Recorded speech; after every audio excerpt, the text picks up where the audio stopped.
Assalamualaikum warahmatullahi wabarakatuh. Perkenalkan, nama saya Raden Diansyah Samestajati. Saya dari Universitas Pancasila. Kali ini saya akan membahas tentang Social Identity Theory. Pada pembahasan ini terdapat 5 hal, yaitu yang pertama, ada pengertian, kedua dimensi, ketiga komponen, keempat karakter, dan kelima yaitu pembentukan. Di pembahasan pertama yaitu, apa itu social identity? Menurut Tajfel tahun 1982, social identity atau identitas sosial adalah bagian dari konsep diri seseorang yang berasal dari pengetahuan mereka tentang keanggotaan dalam suatu kelompok sosial bersamaan dengan signifikansi nilai dan emosional dari keanggotaan tersebut. Social identity ini juga berkaitan dengan keterlibatan, rasa peduli, dan juga rasa bangga dari keanggotaan dalam suatu kelompok tertentu. Lalu, bagaimana dimensi dalam social identity?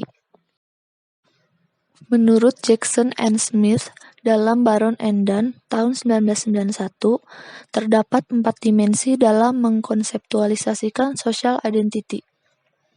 Yang pertama, yaitu persepsi dalam konteks antar kelompok. Melalui pengidentifikasian diri pada suatu kelompok, maka status dan gengsi yang dimiliki oleh kelompok tersebut akan mempengaruhi persepsi setiap individu di dalamnya. Yang kedua, daya tarik in-group. In-group dapat diartikan sebagai suatu kelompok di mana seseorang mempunyai perasaan memiliki dan common identity, identitas umum.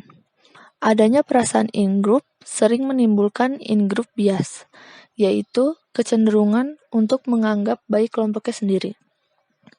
Yang ketiga yaitu keyakinan saling terkait.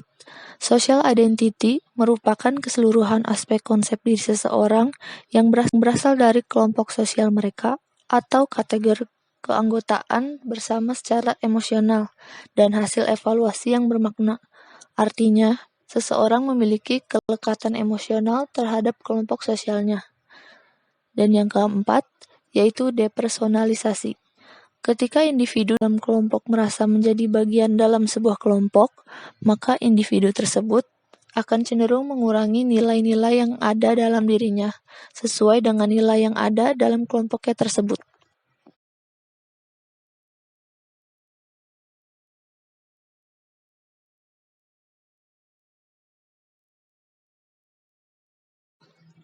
Kemudian, apa saja komponen dari social identity? Menurut Tajfel tahun 1978, terdapat 3 komponen social identity. Yang pertama, cognitive komponen, yaitu kesadaran kognitif akan keanggotaannya dalam kelompok, seperti self-categorization.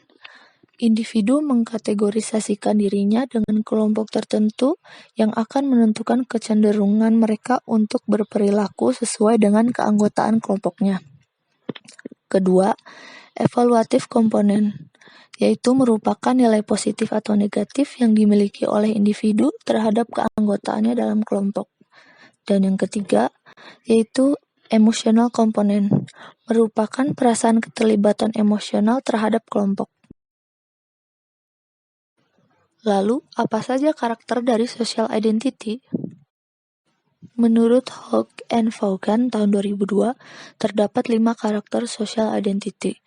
Yang pertama, ethnocentrism, atau sifat khas daripada individu yang menganggap kelompoknya lebih superior, sehingga menumbuhkan kecenderungan penilaian memandang in-group secara moral lebih baik dan lebih berharga daripada out-group. Kedua, in-group favoritism, atau perilaku yang menyukai dan menilai apa yang ada pada kelompoknya melebihi kelompok lain. Individu umumnya akan menilai anggota in-group lebih positif. Ketiga, intergroup differentiation, tingkah laku yang menekankan perbedaan antar kelompok yang dimilikinya dan kelompok lain.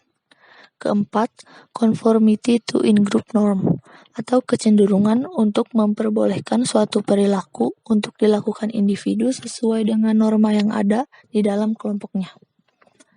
Dan yang kelima, group stereotype atau kepercayaan tentang karakteristik kelompok tertentu. Stereotip kelompok bisa positif atau negatif. Dan terakhir yang kelima, yaitu bagaimana terbentuknya social identity. Menurut Hawke and Vaughan tahun 2011, ada 3 hal yang melatar belakangi terbentuknya social identity. Pertama yaitu self-enhancement dan positive distinctiveness. Atau motif individu untuk melakukan social identity adalah untuk memberikan aspek positif bagi dirinya, misalnya meningkatkan harga dirinya yang berhubungan dengan self-enhancement. Sedangkan positive distinctiveness mencakup keyakinan bahwa kelompok kita lebih baik dibandingkan kelompok mereka. Kedua, uncertainty reduction. Individu berusaha mengurangi ketidakpastian subjektif mengenai dunia sosial dan posisi mereka dalam dunia sosial. Individu suka untuk mengetahui siapa mereka dan bagaimana seharusnya mereka berperilaku. Dan yang ketiga, optimal distinctiveness. Individu berusaha untuk menyeimbangkan kebutuhan mempertahankan perasaan individualitas dengan kebutuhan menjadi bagian kelompok yang akan menghasilkan definisi dirinya sebagai anggota kelompok. Sekian penjelasan saya dari materi kali ini. Semoga bermanfaat dan terima kasih.